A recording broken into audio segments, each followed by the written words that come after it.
Hello viewers, welcome. ಈ ಒಂದು ವಿಡಿಯೋದಲ್ಲಿ ನಾವು 4ನೇ ತರಗತಿಯ ಕನ್ನಡ ಪಠ್ಯಪುಸ್ತಕದಲ್ಲಿ ಬರುವಂತಹ ಪಾಠ ದೊಡ್ಡವರು ಯಾರು ಎಂಬ ಒಂದು ಪಾಠದ ಪ್ರಶ್ನೆ ಮತ್ತು ಉತ್ತರಗಳನ್ನು ತಿಳ್ಕೊಳ್ಳೋಣ. ಓಕೆನಾ? ಅದಕ್ಕೂ ಮೊದಲು ನೀವೇನಾದರೂ ಫಸ್ಟ್ ಟೈಮ್ ನಮ್ಮ ಚಾನಲ್ ನೋಡ್ತಿದ್ರೆ ಪ್ಲೀಸ್ ಸಬ್ಸ್ಕ್ರೈಬ್ ಮಾಡ್ಕೊಳ್ಳಿ. ಆಗ ನಾವು ಯಾವುದೇ ಒಂದು ವಿಡಿಯೋ ಮಾಡಿದರೂ ಸಹ ನಿಮಗೆ ನೋಟಿಫಿಕೇಶನ್ ಬರುತ್ತೆ. ಓಕೆ, ಈಗ ಸ್ಟಾರ್ಟ್ ಮಾಡೋಣವಾ? ಅಭ್ಯಾಸ. ಪ್ರಶ್ನೆಗಳಿಗೆ ಒಂದೊಂದು ವಾಕ್ಯದಲ್ಲಿ ಉತ್ತರ ಬರೆಯಿರಿ. ಮೊದಲನೇ ಪ್ರಶ್ನೆ, ಇಲಿಗಳ ಸಂಸಾರ ಎಲ್ಲಿ ವಾಸವಾಗಿತ್ತು? ಉತ್ತರ, ಒಂದು ಊರಿನಲ್ಲಿ ಇಲಿಗಳ ಸಂಸಾರ ವಾಸವಾಗಿತ್ತು. ಎರಡನೇ ಪ್ರಶ್ನೆ, ತಂದೆ ತಾಯಿ ಇಲಿಗಳು ಏನೆಂದು ಯೋಚಿಸಿದವು? ಉತ್ತರ, ಮಗಳಿಗೆ ತಕ್ಕವರನನ್ನು ಹುಡುಕಬೇಕೆಂದು ತಂದೆ ತಾಯಿ ಇಲಿಗಳು ಯೋಚಿಸಿದರು. ತಾಯಿ ಇಲಿ ಏನೆಂದು ಹೇಳಿತು? ಉತ್ತರ, ಜಗತ್ತನ್ನೇ ಬೆಳಗುವ ಸೂರ್ಯ ಬಹಳ ದೊಡ್ಡವನು, ಅವನೇ ನಮ್ಮ ಮಗಳಿಗೆ ತಕ್ಕವರ ಎಂದು ತಾಯಿ ಇಲಿ ಹೇಳಿತು. ನಾಲ್ಕನೇ ಪ್ರಶ್ನೆ, ಜಗತ್ತನ್ನು ಬೆಳಗುವವರು ಯಾರು? ಉತ್ತರ, ಜಗತ್ತನ್ನು ಬೆಳಗುವವರು ಸೂರ್ಯ. ಐದನೇ ಪ್ರಶ್ನೆ, ಸೂರ್ಯನಿಗೆ ಇಲಿಗಳು ಯಾವ ವಿಚಾರ ತಿಳಿಸಿದವು? ಉತ್ತರ, ಇಲಿಗಳು ಸೂರ್ಯನಿಗೆ ಮದುವೆ ವಿಚಾರ ತಿಳಿಸಿದವು. ಆರನೇ ಪ್ರಶ್ನೆ, ಯಾರ ಜೊತೆಯಲ್ಲಿ ಇಲಿಯ ಮದುವೆಯಾಯಿತು? ಉತ್ತರ, ಇಲಿರಾಯನ ಜೊತೆಯಲ್ಲಿ ಇಲಿಯ ಮದುವೆಯಾಯಿತು.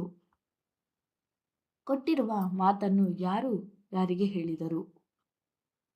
ಮೊದಲನೇ ಪ್ರಶ್ನೆ, ಜಗತ್ತನ್ನೇ ಬೆಳಗುವ ಸೂರ್ಯ ಬಹಳ ದೊಡ್ಡವನು. ಉತ್ತರ, ತಾಯಿ ಇಲಿ ತಂದೆ ಇಲಿಗೆ ಹೇಳಿತು. ಇಲ್ಲ ಇಲ್ಲ, ನನಗಿಂತಲೂ ದೊಡ್ಡವನು ಬೆಟ್ಟದ ರಾಜನಿದ್ದಾನೆ. ಉತ್ತರ, ಇದು ಮೋಡ ಇಲಿಗಳ ಸಂಸಾರಕ್ಕೆ ಹೇಳಿತು. ನಮ್ಮ ಮಗಳಿಗೆ ಇಲಿರಾಯನೇ ತಕ್ಕವರ, ಈ ಒಂದು ಮಾತನ್ನು ತಂದೆ ಇಲಿ ತಾಯಿ ಇಲಿಗೆ ಹೇಳಿತು. ವಾಕ್ಯಗಳನ್ನು ಗಮನಿಸಿ ಸರಿ ತಪ್ಪುಗಳನ್ನು ಗುರುತಿಸಿ, ತಪ್ಪಿದ್ದರೆ ಸರಿಪಡಿಸಿ ಬರೆಯಿರಿ.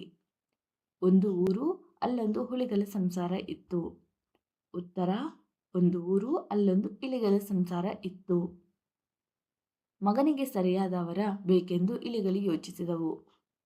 ಉತ್ತರ, ಮಗಳಿಗೆ ಸರಿಯಾದವರ ಬೇಕೆಂದು ಇಲಿಗಳು ಯೋಚಿಸಿದವು. ಬೆಟ್ಟದ ರಾಜನ ಬಳಿಗೆ ಇರುವೆಗಳು ಹೋದವು. ಉತ್ತರ, ಬೆಟ್ಟದ ರಾಜನ ಬಳಿಗೆ ಇಲಿಗಳು ಹೋದವು. ಕೊಟ್ಟಿರುವ ಪದಗಳನ್ನು ಸರಿಯಾಗಿ ಜೋಡಿಸಿ ವಾಕ್ಯ ಬರೆಯಿರಿ.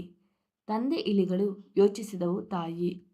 ಉತ್ತರ, ತಂದೆ ತಾಯಿ ಇಲಿಗಳು ಯೋಚಿಸಿದವು. ಎರಡನೇ ಪ್ರಶ್ನೆ, ಬೆಳಗುವ ಬಹಳ ಸೂರ್ಯ ದೊಡ್ಡವನು ಜಗತ್ತನ್ನೇ. ಉತ್ತರ, ಜಗತ್ತನ್ನೇ ಬೆಳಗುವ ಸೂರ್ಯ ಬಹಳ ದೊಡ್ಡವನು. ಇಲಿಗಳು ಬೆಟ್ಟದ ಹೋದವು ಬಳಿಗೆ ರಾಜನ.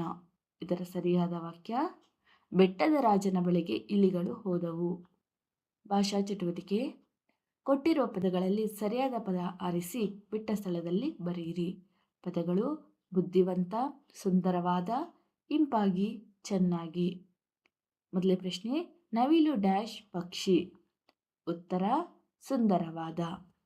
ಎರಡನೇದು, ಪಲ್ಲವಿ ಬಹಳ ಡ್ಯಾಶ್ ವಿದ್ಯಾರ್ಥಿ. ಉತ್ತರ, ಬುದ್ಧಿವಂತ.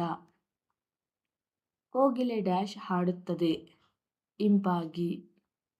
ನಾಲ್ಕನೇ ಪ್ರಶ್ನೆ, ಮೋಹನ ಡ್ಯಾಶ್ ನೃತ್ಯ ಮಾಡುತ್ತಾನೆ. ಉತ್ತರ, ಚೆನ್ನಾಗಿ. ಕೆಳಗೆ ಕೊಟ್ಟಿರುವ ಪದಗಳಲ್ಲಿ ಸರಿಯಾದ ರೂಪವನ್ನು ಆರಿಸಿ ಬರೆಯಿರಿ. ಹೆಣ್ಣು, ಹೆಣ್ಣು. ಉತ್ತರ, ಹೆಣ್ಣು. ತಾಯಿ, ತಾಯಿ. ಉತ್ತರ, ತಾಯಿ. ಮೋಡ, ಮೋಡ. ಉತ್ತರ, ಮೋಡ. ಸೂರ್ಯ, ಸೂರ್ಯ. ಉತ್ತರ, ಸೂರ್ಯ. ವರ, ವರ. ಉತ್ತರ, ವರ. Thank you for watching the video. ನಿಮ್ಗೆ ಏನಾದರೂ ಈ ಒಂದು ವಿಡಿಯೋ ಇಷ್ಟ ಆಗಿದ್ರೆ ಪ್ಲೀಸ್ ಲೈಕ್ ಆ್ಯಂಡ್ ಸಬ್ಸ್ಕ್ರೈಬ್ ಮಾಡ್ಕೊಳ್ಳಿ. Thank you.